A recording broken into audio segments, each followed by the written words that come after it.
The cost is typically $5 to $6 million per year in operations and capital.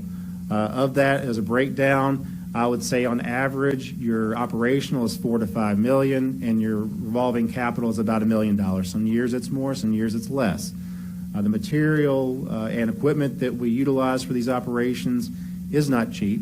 The county used to be able to buy a roll-off truck for $125,000, which is one of the big trucks we use to haul the containers. I think the last one that staff bought, it was around $225,000 or $250,000. Stuff has grown and cost exponentially, just like it has for the rest of us, even on the residential side.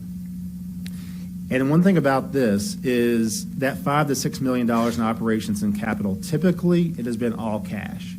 The county has attempted to obtain bonds for doing some of our environmental services projects associated with solid waste. That effort, the last one was probably every bit of 5 to 6 years ago, probably longer at this point, to be honest, time flies. And that bond was defeated. So typically we have to fund all of these services when it comes to solid waste with cash. And that ultimately translates to 2.5 to 3 cents on the tax rate.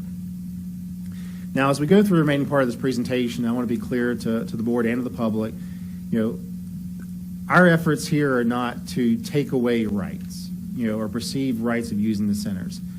We're in a situation with the facilities that we really need to take efforts to preserve that ability for our residents to continue to use them. If we continue on the path that we are, they will be very unsustainable and ultimately result in larger levels of service reduction throughout the facility, just because of the cost associated with it, the operational concerns, the safety concerns, the traffic volumes. So really what we're talking about tonight is we're not taking things away. We're trying to protect their ability to continue to utilize these facilities at a fair and economical rate.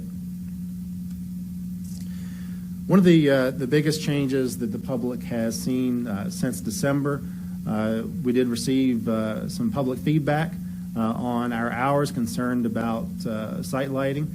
So we went to winter site hours. So right now all the sites close at 4:30 p.m. To address overall safety concerns out of an abundance of caution.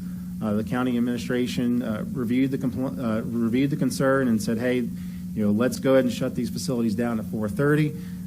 That way we can continue to evaluate if additional site lighting is needed.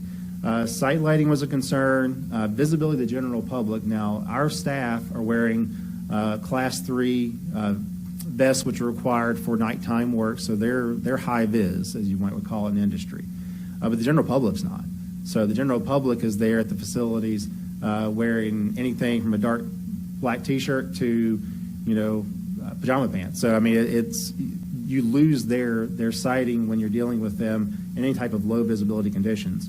Vehicular safety concerns, once again, that comes down to pedestrian safety, backing, just not being able to see other folks other than our employees on a regular basis at those sites.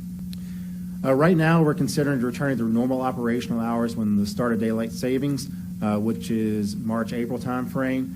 Right now, we want to operate on winter hours from 8 a.m. to 4:30 p.m. We've considered options of, do you look at extending the hours as the days get longer? It just becomes a communications nightmare with the public. What do? You say, well, we're going to open at 5, then it's 5:15, 5:30, 5:45. So for the ease of the bulk of the general public, we recommend continuing with the winter hours from 8 to 4:30 until the daylight savings time starts, and then summer hours can go back to 8 a.m. to 6 p.m. Now that said, staff is evaluating lighting at the sites to determine if, one, any improvements are prudent, and if improvements are prudent, what the potential costs are. So, we're looking at options associated with the facilities, and if we end up coming up with some recommendations, we'll be glad to bring those back to the board for consideration. I will say that lighting is not cheap. Depends on what level of lighting you want to provide a facility.